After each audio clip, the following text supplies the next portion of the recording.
Hello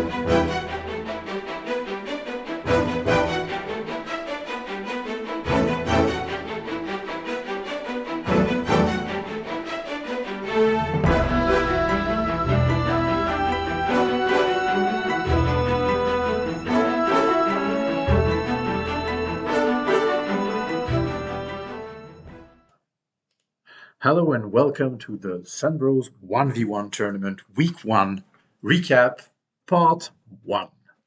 We're going to see the first 8 contenders and how they fared. And starting off with the first match, Danny versus Moses. A very interesting matchup going for 3 rounds.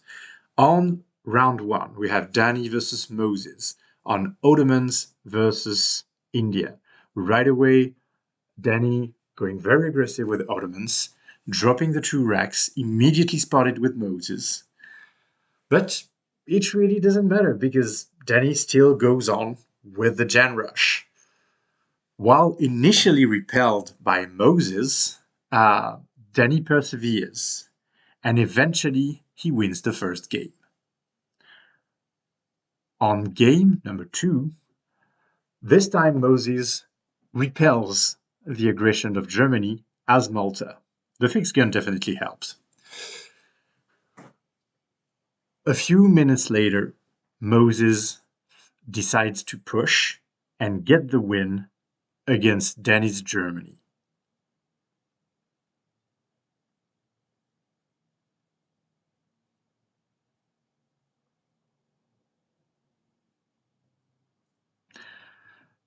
And we go back to game 3, where this time Moses decides, I'm going to be the aggressor, going with India. A forward aggro ensures that he gets a lot of map control. And a surprise push with sepoys takes a few villages.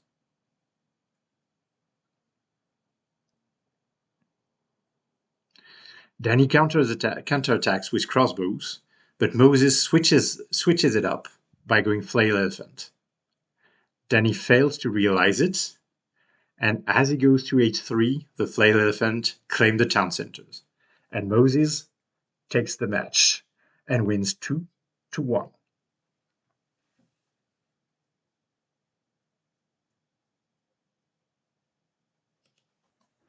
And we move on to Series 2, which is you, Dunamai, versus D-Sal. Game 1, we have Dunamai playing Italy versus D-Sal's Sweden. Both players here going for a Musk cannon mixture, both of them fast-forwarding into Falcon nets. Dunamai's Italian Musk cannon, unfortunately for D-Sal, ends up prevailing. The Falconets getting sniped by the Italian player and the Musketeers, taking the last Falconet down. As soon as the Carolian mass dies, D-Sal is going to call it quits, and Dunamai takes game 1 on Painted Desert. We will then move over to game 2, which is on New England. We have Russia versus Germany, a very tough matchup for Russia in D-Sal. Germany is going to sit here and water boom behind Ulans. Russia doing its classic thing and going for some early aggression with Strelets and Cossacks. The Ulans, unfortunately for Russia, are going to completely overwhelm the Strelets. Germany is going to push in. This series ends 2-0 in favor of Dunamai. And now for Victoria against Surimayuki. Victoria going in game 1 with Spain, on New England, with a very aggressive logistician 10-10 rush into pikes and dogs. The dogs completely take by surprise Surimayuki, that eventually loses his outpost wagon after quite the run with the dogs. The barracks then produce pikemen to make sure that Surimayuki will only be able to get 1 batch of musketeers out. These musketeers go out, but they're also taken out by the dogs. And Victoria takes game 1. Unfortunately, game two got corrupted, but Victoria got the series after a quick 2-0 victory.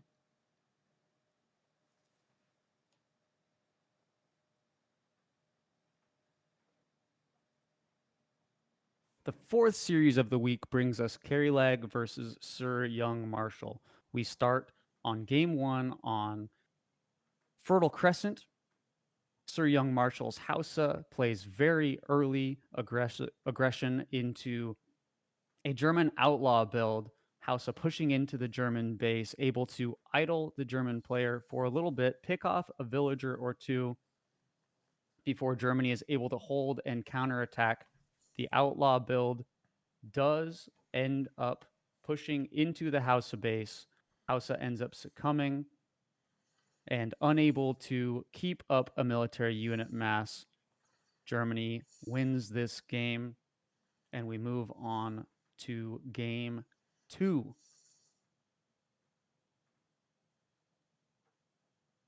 Game two, we have Kerrylag playing Spain versus Sir Young Marshall playing Italy. Italy is able to catch Spain off guard with a forward base that is behind the Spanish base, is going to push in, again playing early pressure. Sir Young Marshall really likes this play style.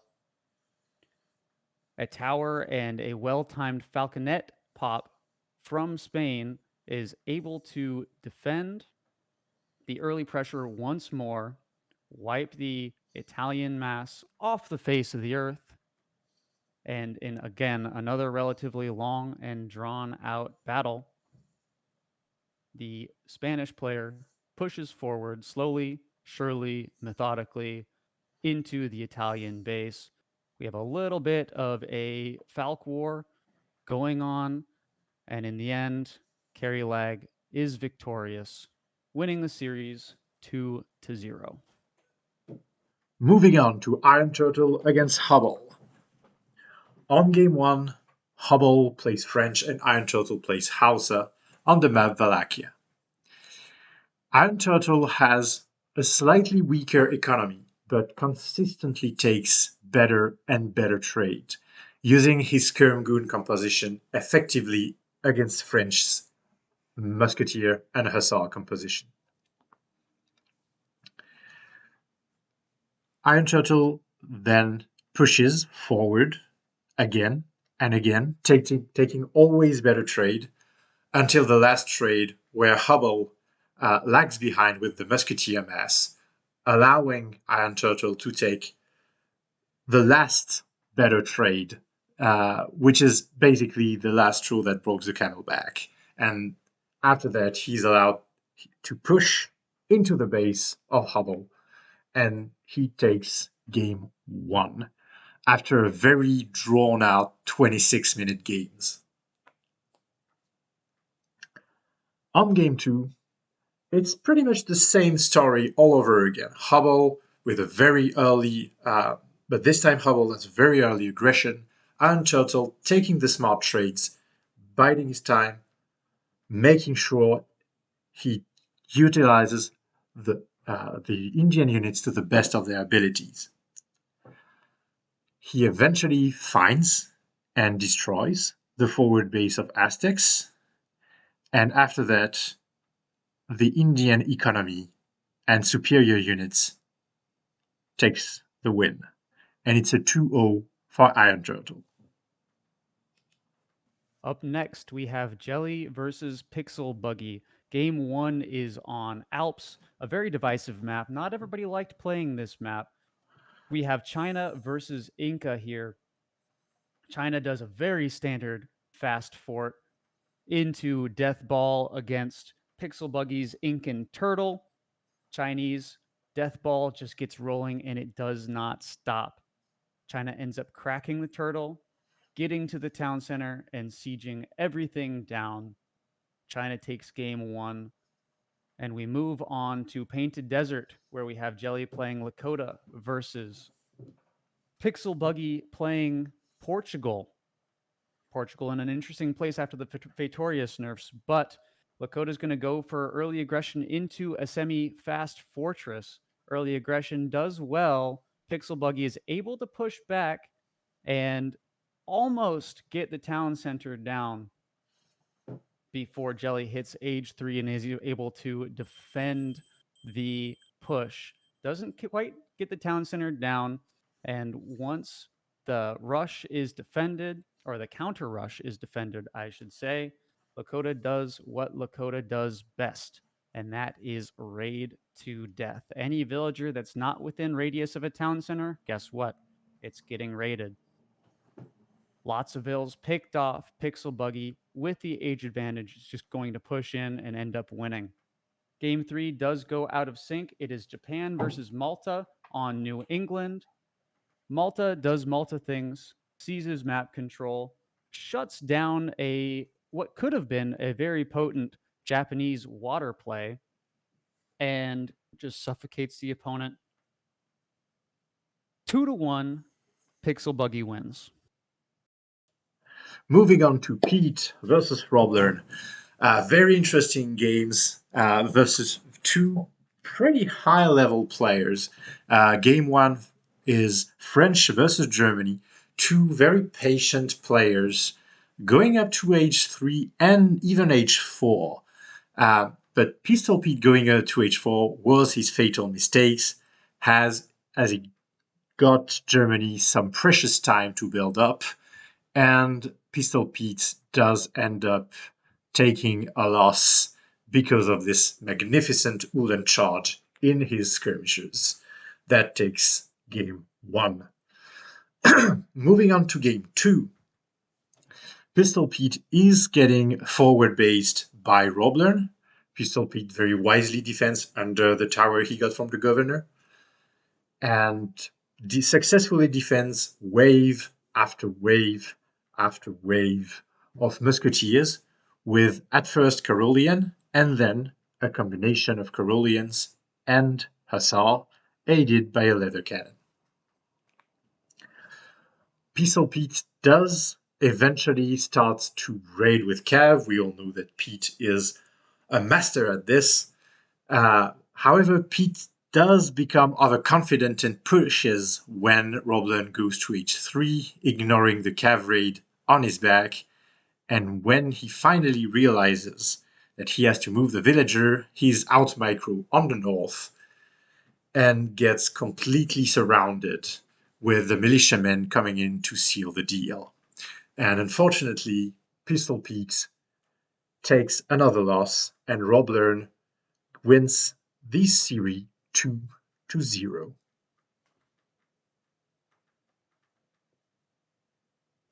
Dunamai, we're almost halfway through. Match 8 brings us Buckshot versus Kloster. Game 1. Buckshot, Corbin Harbor, Ulan Gaming, USA versus Kloster's Russia. Ulan Gaming does his classic marine push versus, you guessed it, early aggression from Russia. The Marines end up showing up right on time, defending against the push from Russia. And once Marines do Marine things, that's it. Game 2 is our game of the week. You saw this the other day. I don't really need to say much more other than this is a fantastic game. Both players playing early aggression. Malta does the Petard rush, and Sweden does a Gustavarian guard push.